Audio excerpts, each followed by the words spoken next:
But I want to touch quickly on the UFC card because the main event again in the UFC, per usual, never disappoints. I feel like almost every week we're talking about the UFC having a potential fight of the year. And I know it sounds a bit like hyperbole, but this one was just out of this world. I mean, Brandon Moreno and Davison Figueiredo.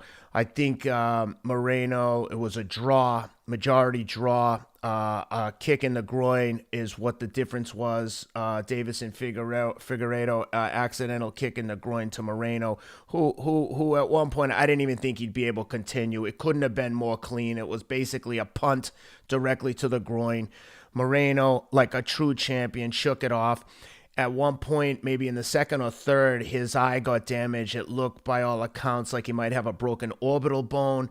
In the fourth and fifth round, the commentators pointed out that something was wrong with Moreno's left arm. It looked like there was a bulging in his forearm, like his forearm might be broken. Every time Moreno threw the left hand, he'd grab with his right, grab his left wrist, and almost adjust his arm like he was putting it back together or something. After the fight, Moreno said it popped out of the socket early in the fight, so it was compromised. He kept throwing it, though.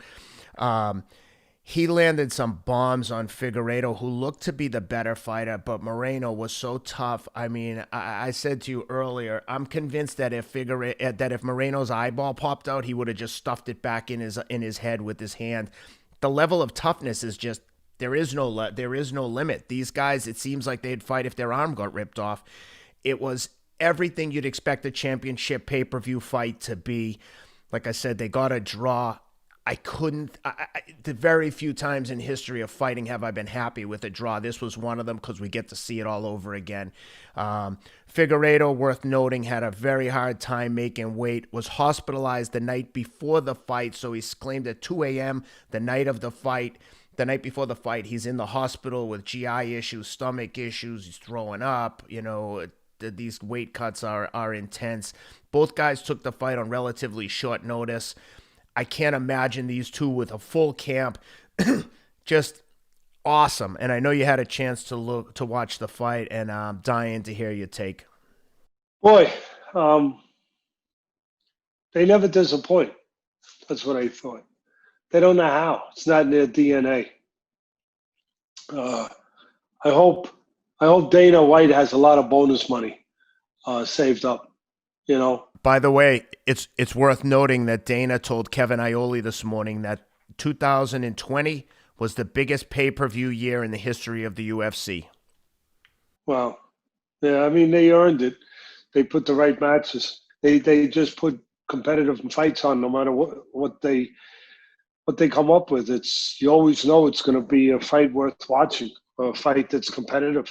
Um, like I said, they don't let you down. Figurino, the champion, he he uh, uh, he was so aggressive. He was the aggressor early on, uh, quick, aggressive, looking for power shots. He was like one of those. They were both like one of those little gremlins. In that movie, The Gremlins. But after you fed them after midnight, you're not supposed to feed those gremlins after midnight, Ken, because they become vicious, and they're dangerous. They are, and these were like two gremlins that got fed after midnight. Figurino just relentless pressure, um, looking to explode all the time with big punches, big power shots, and Marino for me looked like he was a guy that might be a little bit more confident on the mat in spots where they both obviously have a comfort level of whether it's striking or whether it's going to the mat. They're well rounded in all the MMA skills, but uh, it looked like Marino looked to see if he could take it to the mat in spots, and he did.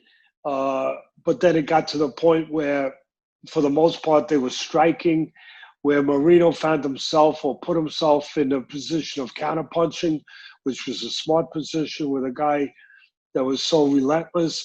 and Moreno was doing the counterpunching, accurate, smart, educated.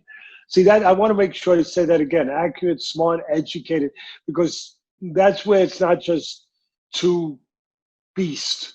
We know the toughness, we know the level of resolve that these men have, but the cleverness too, the smart mixed in there with them, where Moreno was looking to land good body punches, trying to slow down some of that, take away some of that steam in Figueiredo with that relentless approach.